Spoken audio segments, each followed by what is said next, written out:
Hi, Christian. Thank you for your video. And I'll go right into my five alternative views on your points. And the first one is the rise in ownership.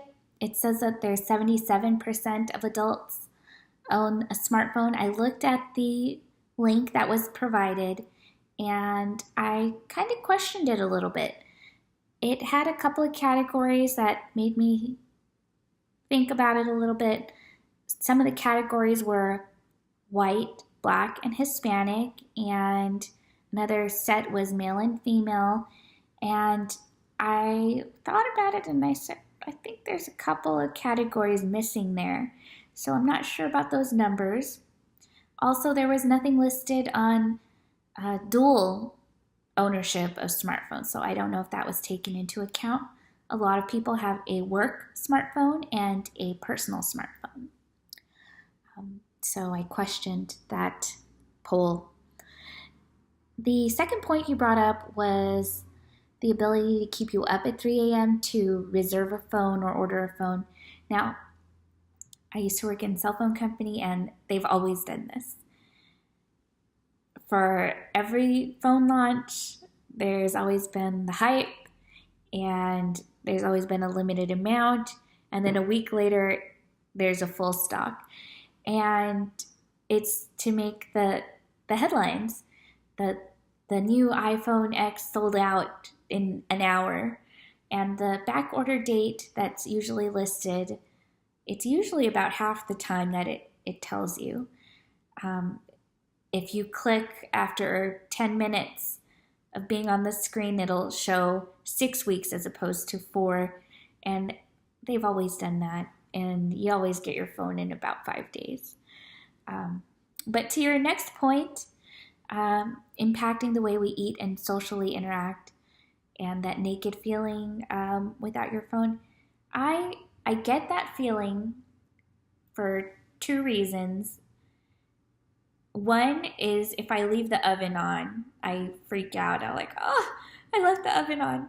And then another is if I don't have my wedding band on, I kind of like, I get this sick feeling in my stomach. But my phone is important to me, but I don't feel that feeling that you were talking about for those.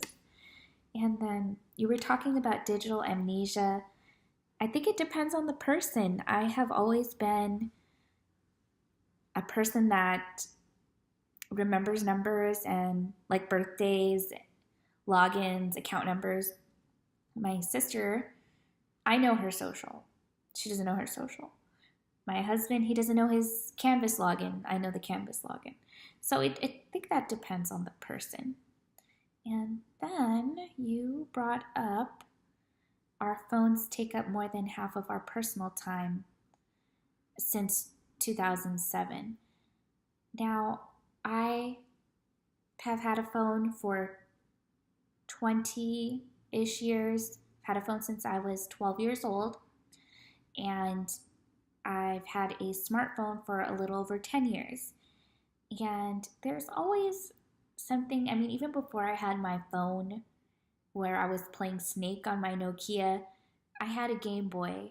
And before I had a Game Boy, I had a Rubik's Cube. So there's always kind of something to occupy you and your personal time. But I think this number, I'm not sure if it's reflecting the productivity that's involved when using your smartphone. And I know that something that I don't like to do, which is grocery shop, I'm able to do that from my phone. And that's a big difference between 2007 and now.